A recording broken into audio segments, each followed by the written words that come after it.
IVM.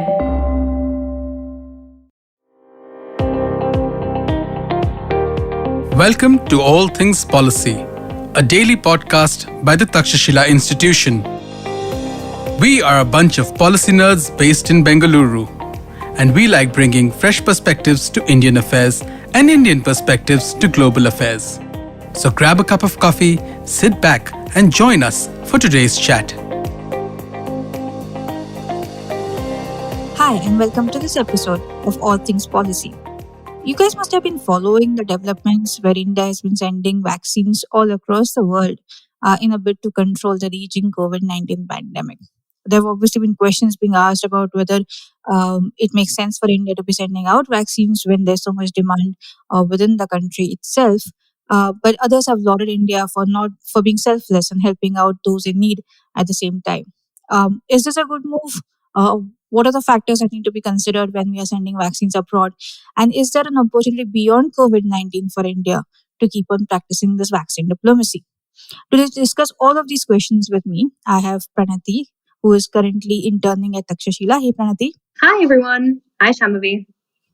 So let's begin with the big question, Pranathi. What exactly is vaccine diplomacy? So, to understand what vaccine diplomacy is, we need to understand what science diplomacy is, first of all. And science diplomacy, we can see that there are essentially three axes to this. So, the first one is science in diplomacy, where science gives advice and informs and supports foreign policy objectives. Then you have diplomacy for science, where diplomacy facilitates international scientific collaborations. And finally, you have science for diplomacy, where scientific collaboration and cooperation improves international relations. So vaccine diplomacy is basically the subset of science diplomacy, which encompasses vaccines. And it can encompass, the direct vaccines themselves, but it will also have the implementation of vaccines. It will have how you will be able to get those vaccines to people. All of that comes under the umbrella of vaccine diplomacy. Right. So you're basically saying this is somewhere where the state is kind of intervening, either using scientific expertise to further foreign policy goals or using foreign policy leverage to further scientific goals. So it could be a give and take. And in this particular case, we are seeing because India has an expertise in at least vaccine manufacture, and now more recently we have seen vaccine research, we could actually leverage that to help further our foreign policy goals, or at least create goodwill and protect global health interests, right? Right, exactly. It's a two-way street. It's using science to further foreign policy and using foreign policy to improve science and research as well. Right. But why should India be doing this? I mean, like we started, right? We have a big domestic requirement particularly for COVID-19 vaccines. We'll come to other vaccines in a bit. So does it make sense that India is also now sending off these vaccines to other places? I mean, I think COVID-19 is an excellent example of why ensuring global public health is very important, right? An infectious disease outbreak anywhere, like let's say in Wuhan, can reach and potentially harm Indians themselves. So it's in India's interest that we enable vaccinations and prevent, the disease outbreaks in other countries and maintain the public health standards internationally.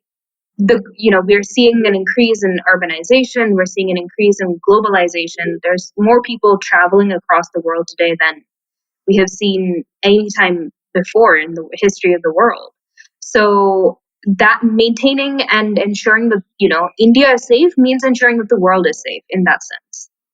True. So I guess for public health diseases, particularly for something as contagious as COVID-19, having those artificially made borders might not make sense.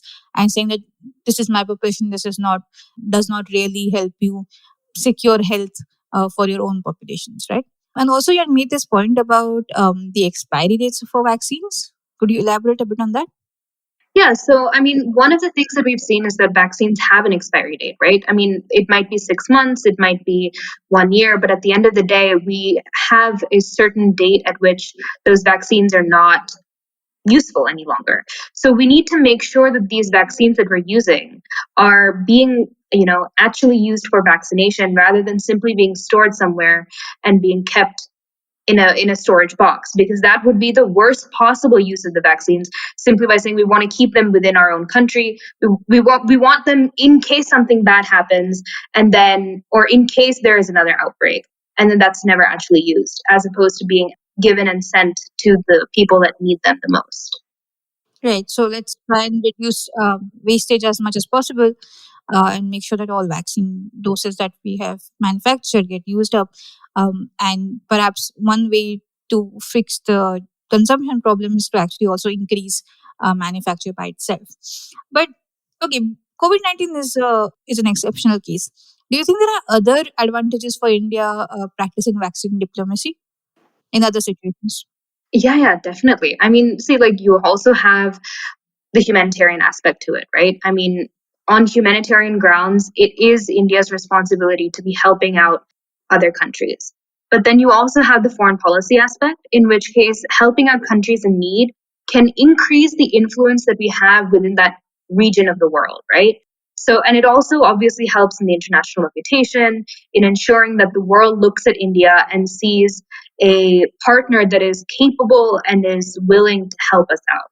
And then, I mean, the economic aspect is also quite meaningful, because sending vaccines to foreign countries or sending expertise to foreign countries, that can be used as a tool to open those markets for further Indian products, and to allow India to have a foothold within that, within that economy. So there are other parts and other advantages to vaccine diplomacy. I think overall, what I'm getting is that vaccine diplomacy might have a lot of signaling virtue in terms of showcasing India as a leader in science, in creating goodwill, and in creating signaling credibility that can lead to economic opportunities, which is all great. But there also has to be a flip side, right? Are there any risks for us to continue down the vaccine diplomacy path? Yeah, well, I mean, there are obviously always going to be trade offs and things that we need to be considering. India needs to make sure that we balance the domestic and international needs. So ensuring that, we don't lose out on vaccinating and ensuring the safety of Indians, while in, just because we're going to be by giving it off to too many international and foreign, due to foreign policy concerns, is something that we need to make sure that we balance. So essentially, we need to balance our domestic needs with our international desires. And then there's also a threat to private operations that we need to be looking at, because state intervention or state overreach can lead to, manufacturers being disincentivized to, have their manufacturing facilities in India. And I mean, I think the main point is that in order to do all of this, India needs to have a very meaningful and robust framework for vaccine diplomacy, right? Something that will allow India to have quick, efficient, and meaningful understanding of when and where to send these vaccines to.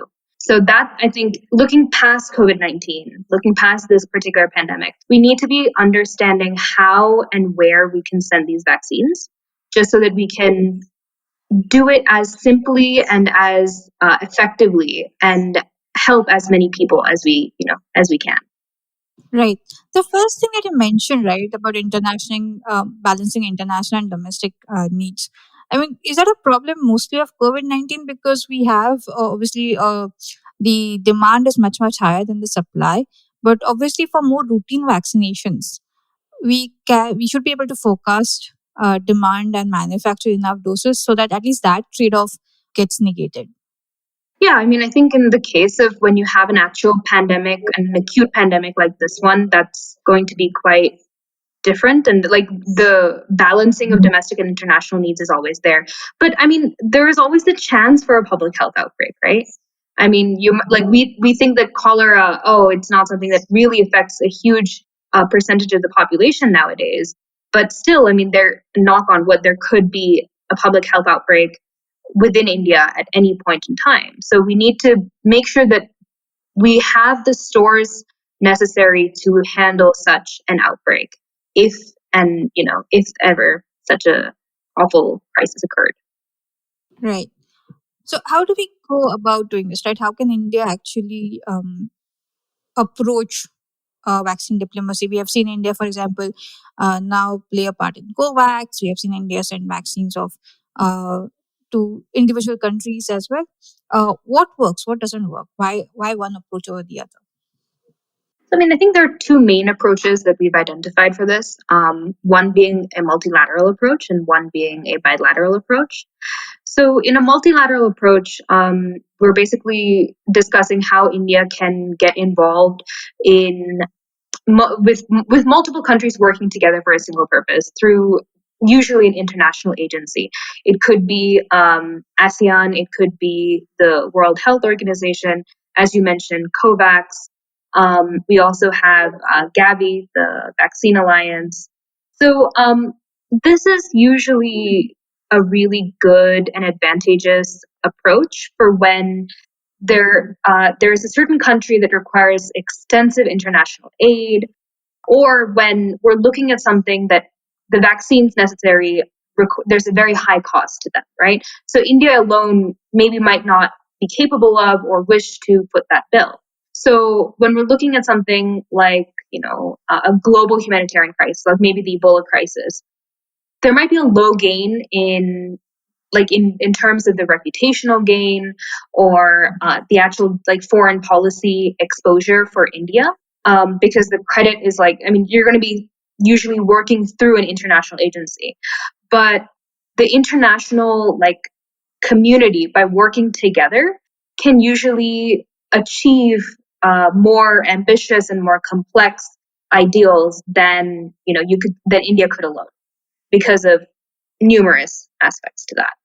The second approach to this would be the bilateral approach, in which India approaches another country directly.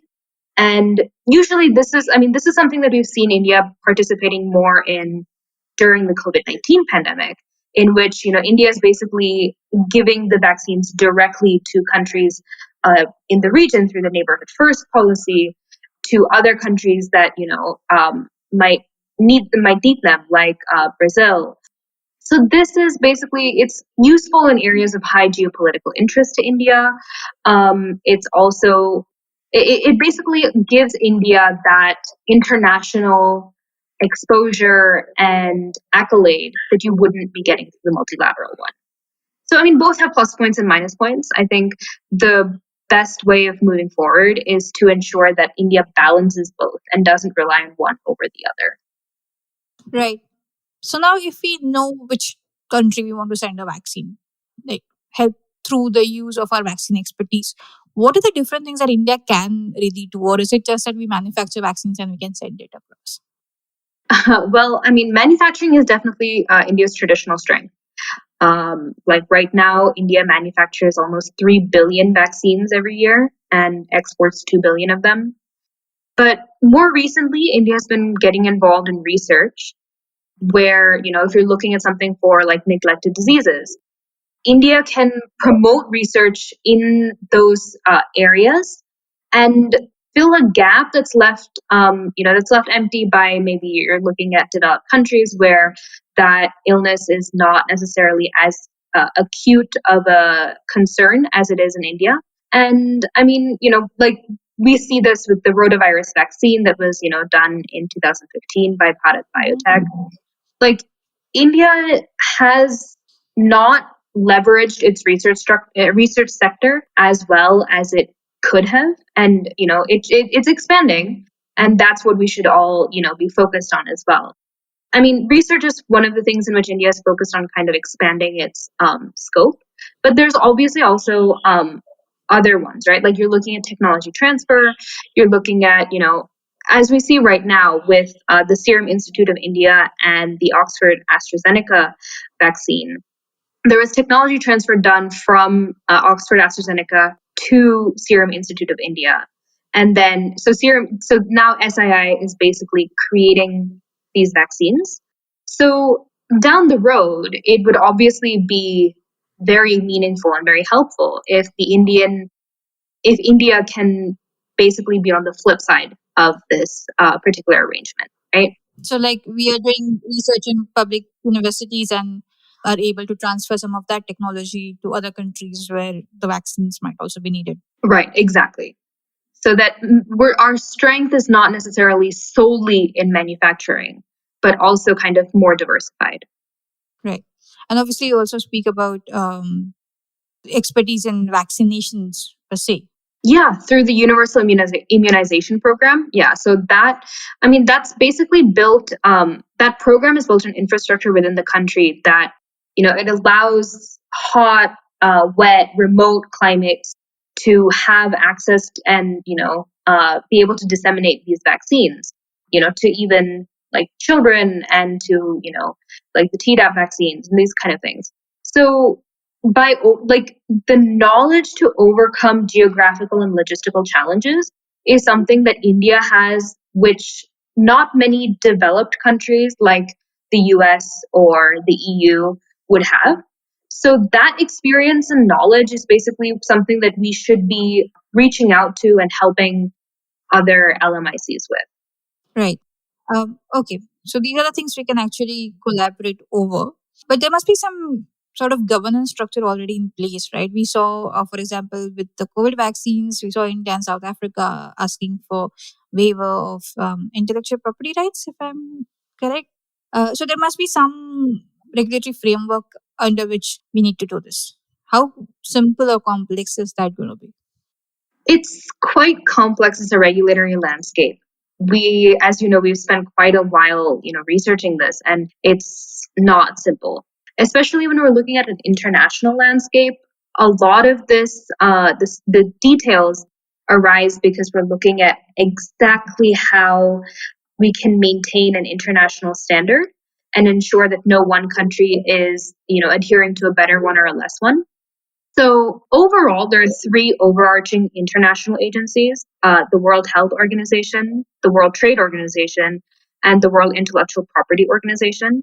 So of these three, as you mentioned, with the patent waiver that India and South Africa have been pushing for since I think it was in December, they basically all of these agencies, where we might be talking about TRIPS or anything like that, they tend to fall under the broad umbrella of the World Health, World Trade, and World Intellectual Property organizations. So it's like if we're going, the more in detail that we go, the more complex it seems. But there are three overarching ones that we see for the international regulations, and then the domestic ones are quite.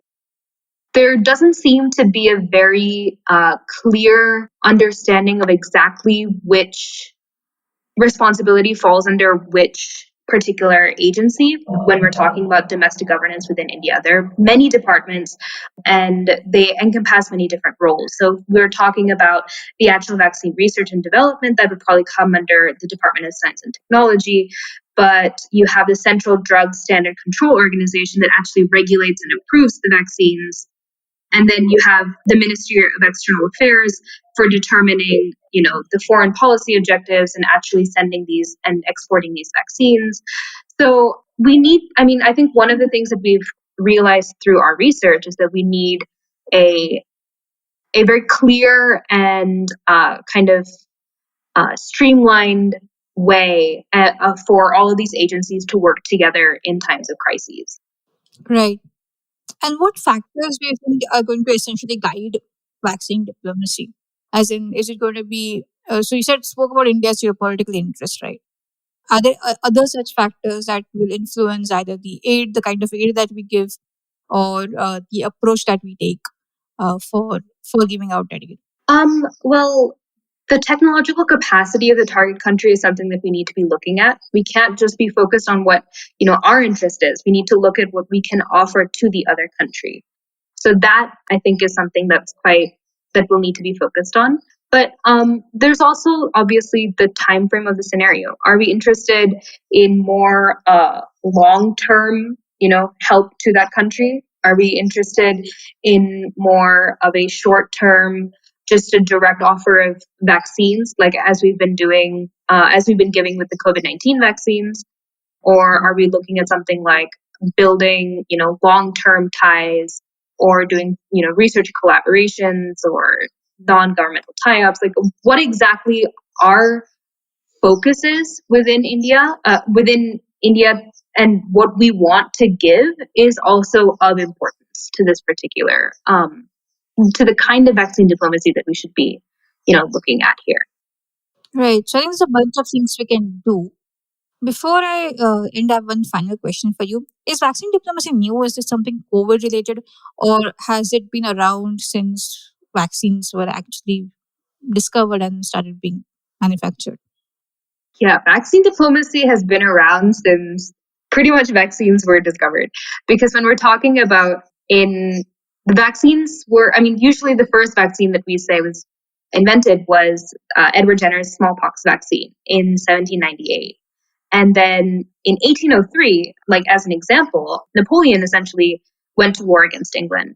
So, but Napoleon vaccinated all of his troops against smallpox. And then in 1805, Edward Jenner wrote a letter to Napoleon, basically requesting that Napoleon release 2 of Jenner's friends from a French prison.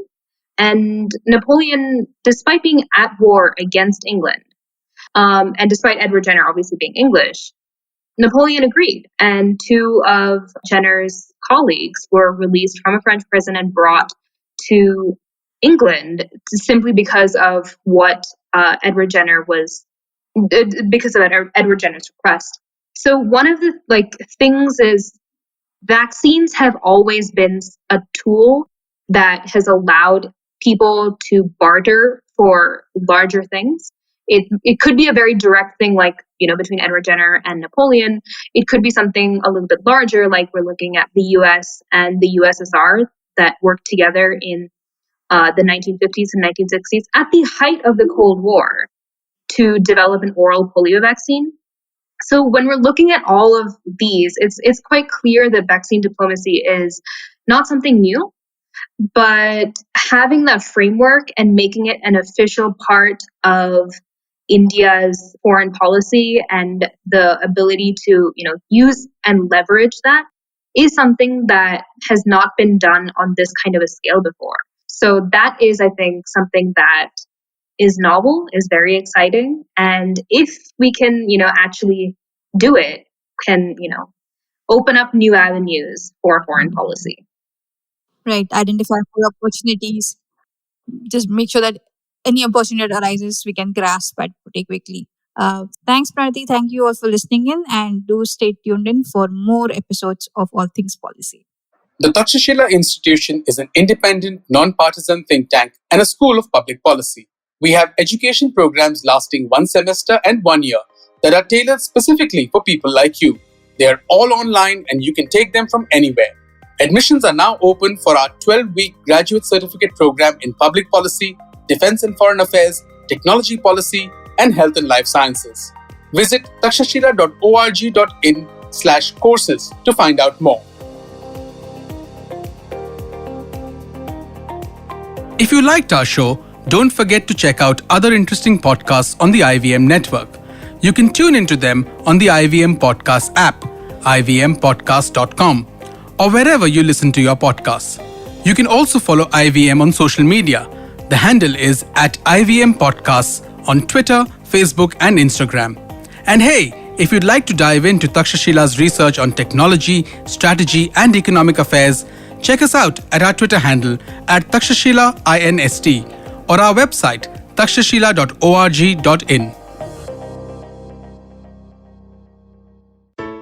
I hope you enjoyed that show. If you aren't following us on social media, please do. We're IVM Podcasts on Twitter, Facebook, and Instagram. We'd like to thank our sponsors on the network this week, Cedar Tires and thewholetruthfoods.com. Thank you for your support. We did a bunch of cock and bulls this week. We had guests like Ayushi Amin and Puneet Pania for that. Besides that, Vasanti Hariprakash was on, as well as Jay Alani, a paranormal investigator. Really, really great week on Cyrus Says. Do check it out. Tune into This Round is on Me for an episode recorded from Gulmarg featuring one of India's professional alpine skiers, Arif Khan, who's looking forward to representing India at the Beijing Olympics. On The Habit Coach, Ashton has a chat with Kunal Rajput, a popular fitness trainer who recently completed 7 rounds of his Unlock workout series. The reunified, simplified gang of Tony, Naren, Chuck, and Shrikant discussed NFTs on the latest episode.